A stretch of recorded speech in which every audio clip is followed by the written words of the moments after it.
Halo, dan pada kesempatan kali ini saya akan menjelaskan tentang soal remedial ulangan fisika untuk materi listrik statis milik Pandi Yunanto yang saya telah modifikasi sedikit. Nah, tanpa lama-lama kita langsung saja mulai dengan nomor 1 nih. Untuk nomor 1 nih disebutkan kalau muatan listrik Q1 adalah 30 μC dan Q2 itu adalah 60. Nah, kita juga diberikan grafik di sini jadi di mana jarak antara Q1 dan Q2 itu dijabarkan dengan A, dan Q2 dan Q3 itu 2A. Kemudian agar gaya kolom pada muatan Q2 adalah 0, maka Q3 yang diperlukan adalah, jadi kita ditanya tuh Q3 yang diperlukan kalau mau gaya kolom pada Q2-nya itu 0. Jadi kita jabarkan dulu, diketahui itu Q1, Q2 30, 60, dan jaraknya itu A1 dan A2 itu A dan 2A. Dan ditanyanya itu adalah Q3 kita nih. Jadi kita akan menggunakan rumus yaitu K kali Q1 Q2 per A kuadrat sama dengan K kali Q2 Q3 per A kuadrat. Ini karena K-nya sama nih, jumlahnya nih sama terus, kita langsung coret saja. Ini K-nya dua-duanya kita coret. Kemudian kita masukkan angka jadi 30 kali 60 per 1 A kuadrat sama dengan 60 kali Q3 per 2A kuadrat. Ini dikuadratkan, kemudian A-nya dicoret sih karena dulunya sama. Jadi 1.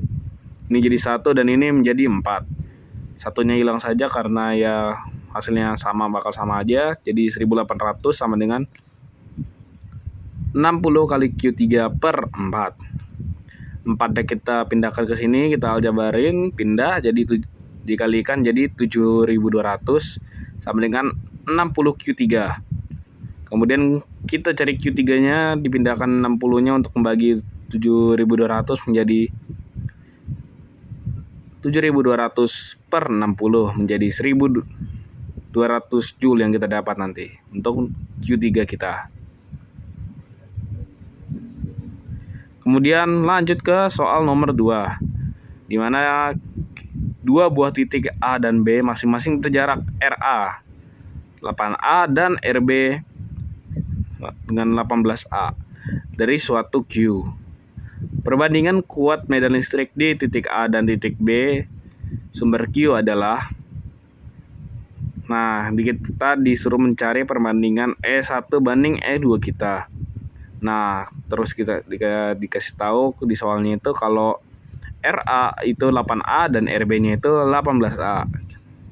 Langsung saja kita masukkan rumus, kita jabarin saja langsung. Jadi rumus yang mirip kayak yang di atas, jadi K kali Q kuadrat per R kuadrat sama dengan K kali Q kuadrat per RB kuadrat.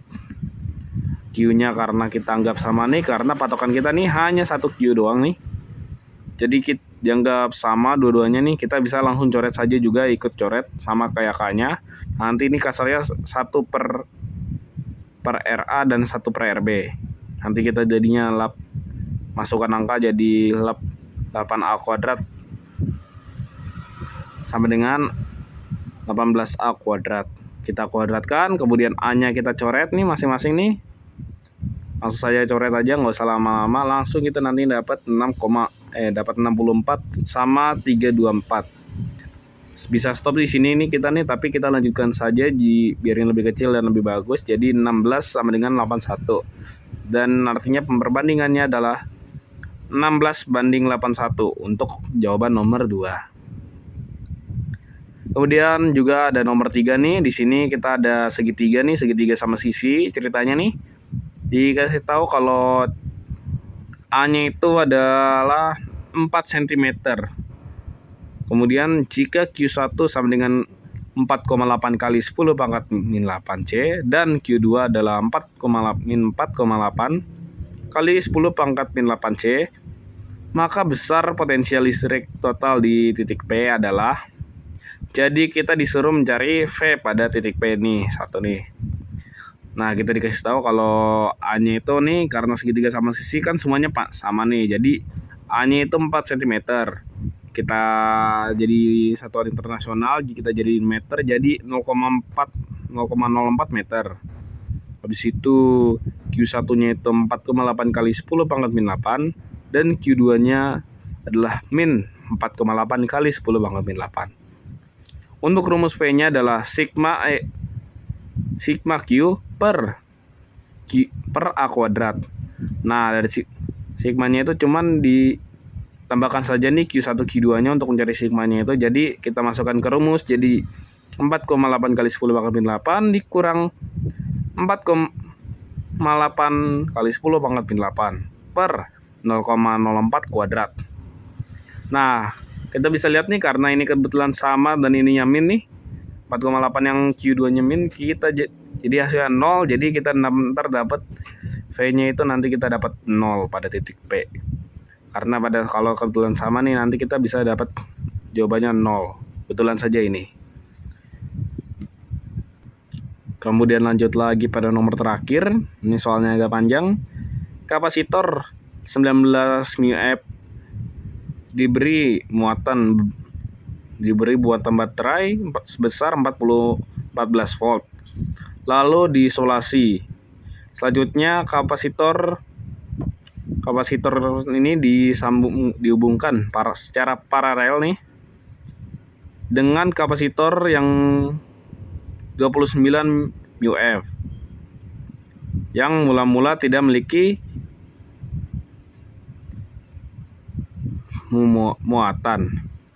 Kemudian ditanya nih, besar muatan akhir yang dimiliki oleh kapasitor 19 μF sekarang adalah.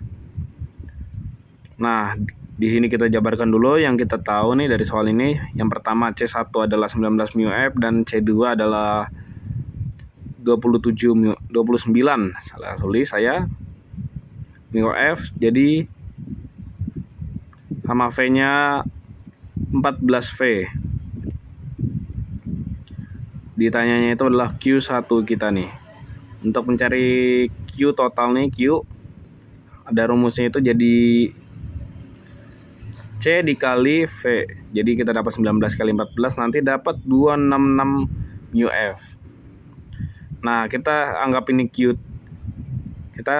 ini langsung jadi QT, karena dikasih tahu nih bahwa kapasitor yang ditambah itu tidak memiliki muatan. Jadi langsung aja QT-nya kita jadi anggap ini 266 ini QT, Q total.